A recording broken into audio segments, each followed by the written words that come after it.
সমস্ত সুধীবৃন্দ,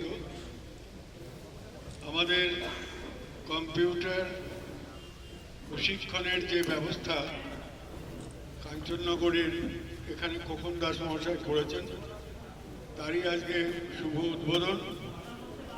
মাননীয় জেলা শাসক এখানে আমাদের মধ্যে আয়েশা রানী AIS মহোদয় এখানে উপস্থিত আছেন, আমাদের অজ্ঞানন্দজি মহারাজ আছেন, BDA চেয়ারপারসন উজ্জ্বল প্রামাণিক সহ বহু বিশিষ্ট ব্যক্তিত্ব মানিগুণী লোক এখানে উপস্থিত আছেন।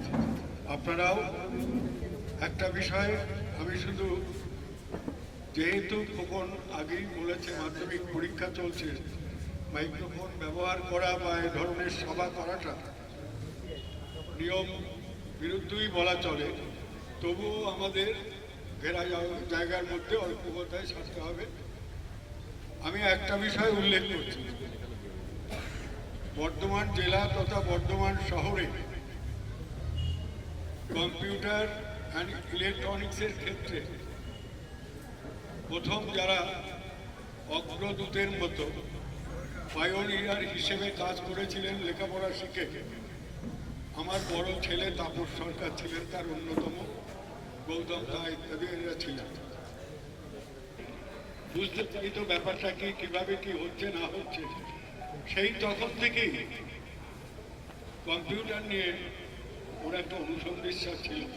অন্য শিশুদের শিক্ষা দেবার মধ্য দিয়ে প্রশিক্ষণের আওতায় এনে ওর স্বপ্ন আজকে সার্থক হচ্ছে, সুরাবন আছে। কাজেই ওর ভালো কাজটা উল্লেখ করে বলতে হবে যে আজকে কম্পিউটার শিক্ষার মধ্য দিয়ে বাচ্চাদের জড়ো করে, আজকে তো একটা কথা উনি আগেই বললেন, এটার চাইতে বড় সত্য ঘটনা আর নেই। আমাদের কাছে কাজের জন্য এলে যে কোনো ধরনের কাজ হোক, প্রথমেই আমরা জিজ্ঞেস করি কম্পিউটারটা জানো?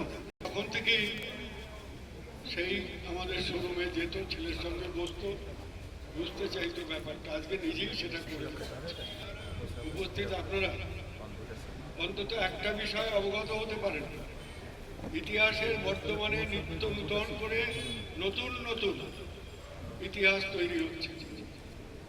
তাই এ ধরনের প্রয়াস এবং প্রচেষ্টাকে আমি সাধুবাদ জানিয়ে উপস্থিত সবাইকে আজকের এই শীতের সন্ধ্যায় আমার শ্রদ্ধা বিনয় জানিয়ে কথা শেষ করছি। বিশিষ্ট ব্যক্তিত্ব মন্ডলী, ডিএম ম্যাডাম, MLA সাহেব, প্রিন্সিপাল কলেজে বিভিন্ন প্রিন্সিপাল রয়েছে, ডাক্তারবাবু রয়েছে, এবং মঞ্চে বিপরীতেও প্রচুর কলেজের টিচার আছে, স্কুলের টিচার আছে এবং সমস্ত গেস্টরা আছে। তো আজকে এই কম্পিউটার সেন্টারে উদ্বোধনের জন্য উনি যখন আমাকে ইনভাইট করলেন, আমি দেখলাম আমাদের তো সোশ্যাল ওয়ার্ক করার স্কোপ খুব কম, এই ইউনিভার্সিটিতেই কেটে যায় বেশিরভাগ সময়। তো আমরা সবসময় ভেবে চলি যে কী করে বিজ্ঞানটা সহজভাবে পৌঁছায়, অ্যান্সার পাচ্ছে, আরও নিজের যে চাওয়া পাওয়া সেইটা পেয়ে যাচ্ছে। আগে আমরা নেট করেছি, গুগল সার্চ করি। তো আমাদের MLA সাহেব বলছিলেন যে চাকরি পেতে গেলে কম্পিউটার জানতে হবে, এই জায়গা থেকে আমরা আরও সরে যাচ্ছি কি না, চাকরি পেতে গেলে AI টুলসের ব্যবহার জানতে হবে। তো এটা আগে আমরা দেখেছি যে অফিসের চাকরি পেতে গেলে MS অফিস সফটওয়্যারটা জানতে হতো। বক্তব্য শেষ করছি।